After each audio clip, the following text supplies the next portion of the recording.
In the following lectures, we will see some practical examples of RAG implementation. Now, before we look at the RAG examples, let us first look at how to access any LLM programmatically. So, for prompt engineering examples, we can directly go to applications like ChatGPT or Gemini and execute our prompts. But as we take our learning to the next level and want to actually create our own GenAI systems, we need to execute these prompts through programs written in languages like Python, Java, or Node.js. Generally, the application layer is written in these languages, and we call the LLM through the application layer. Now, for folks who are not interested in too many technical details, this might seem a little complex. But believe me, this is very, very straightforward. And programming is easier today than never before. So, we would urge you, even for the non technical folks, to at least go through these videos so that they have an idea as to what's going on behind the scenes. And for the technical folks, of course, you can work these examples as we show on your own. Okay, so to prepare ourselves to call the LLM through a Python program, we need below. Number one, we need to execute the Python code in Colab's online Jupyter notebooks. So we don't need any local environment for executing Python. Colab's online Python environment is free and we just need Google account to log in. Number two, we will use OpenAI GPT-2 LLM, which is available free on Hugging Face.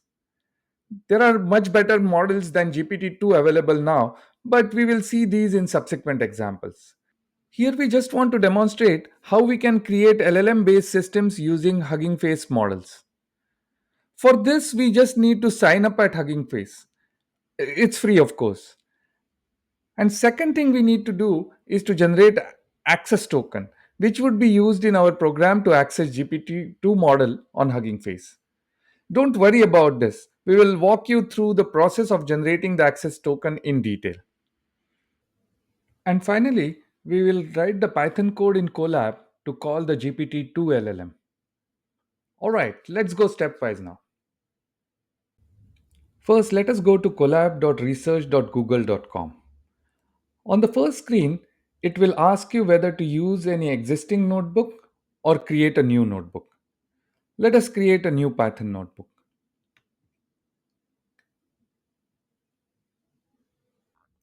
So here is where we can type in our Python code. Or there is another cool feature. We can also use Gemini to create code for us. How cool is it? Create code to access GenAI using GenAI. Let's use this feature. We will give Gemini a task to create simple Python code to access GPT-2 model in Hugging Face and using Hugging Face token. Let's see what code it generates. And we have our code ready. We can make some small tweaks. For example, we don't need to set the seed. We can just remove that. Let's keep the code as simple as possible.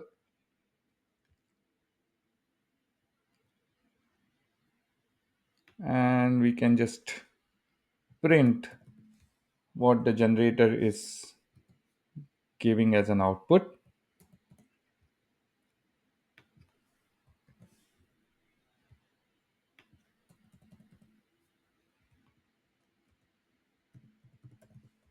And we can print something like, this is my first GenAI output.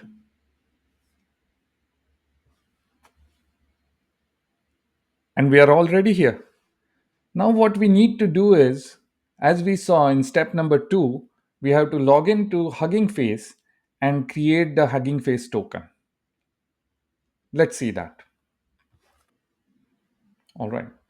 So this is huggingface.com. Now I am already signed in, but first time you will have to sign up. As I said, it's free. Once you come over here, you can go to the menu, go to access tokens, and then what we can do is we can create a new token. We have to give a token name. Let's say test token number 4, as I have already created many. And then there are some permissions which we fine grained permissions which we can keep default for now, and we create the token. Here is the token created for you. What we'll have to do is we'll have to copy this token, go back to Colab, and paste that token here as our Hugging Face token. Now you have to be very careful about any API keys or any tokens that you generate on sites like Hugging Face or Google for Gemini or OpenAI for GPT. Because if anyone else gets access to this token, they would be able to access your Hugging Face account or your OpenAI account or Gemini account. So, a good idea is to copy it at a safe place. And once you are done, you see the list over here. What you can do is you can go ahead and delete the token once you are done using the token. If you have to use it for a longer time, make sure that you don't share this token with anybody. I'm going to delete this token that I have created once this video is over. All right. So going back to our collab, this is where we have inserted the token now.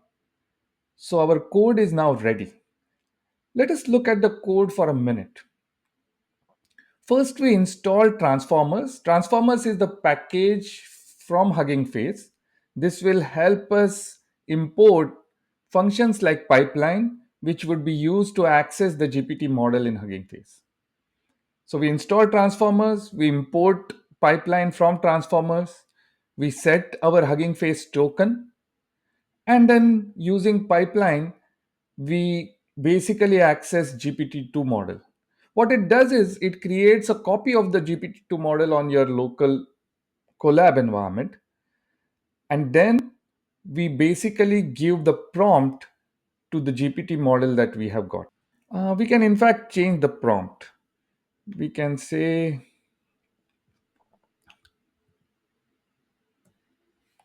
story of wise old man, just something so that we get an output. All right, now let's run this Python code. Now, first time, as it loads multiple libraries, it's going to take a little bit of time. So you can see there is a bit of initialization done, and then there are a lot of bookkeeping activities that Colab has to do. But once this is run for the first time, the subsequent runs would be much faster.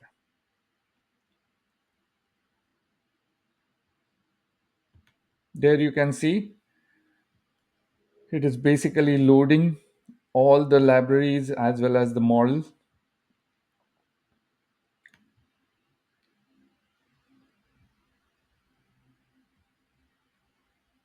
And there's the first GenAI output.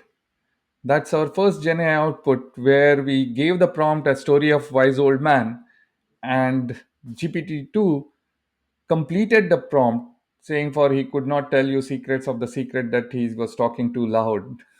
Some random completion, but that's fine for now. We are not worried about the accuracy for now. We just wanted to see how we access an LLM programmatically through the application layer using Python code. With this example, we are able to do that. Let's see, in the subsequent runs, I said this would be much faster. Let's say story of a fool. And if we run this again, now you can see it can run much faster and give us the output quickly. Person who is always in his own face, whatever. All right.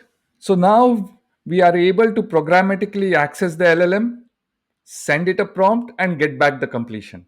This will really help you in all the subsequent examples that we will explore.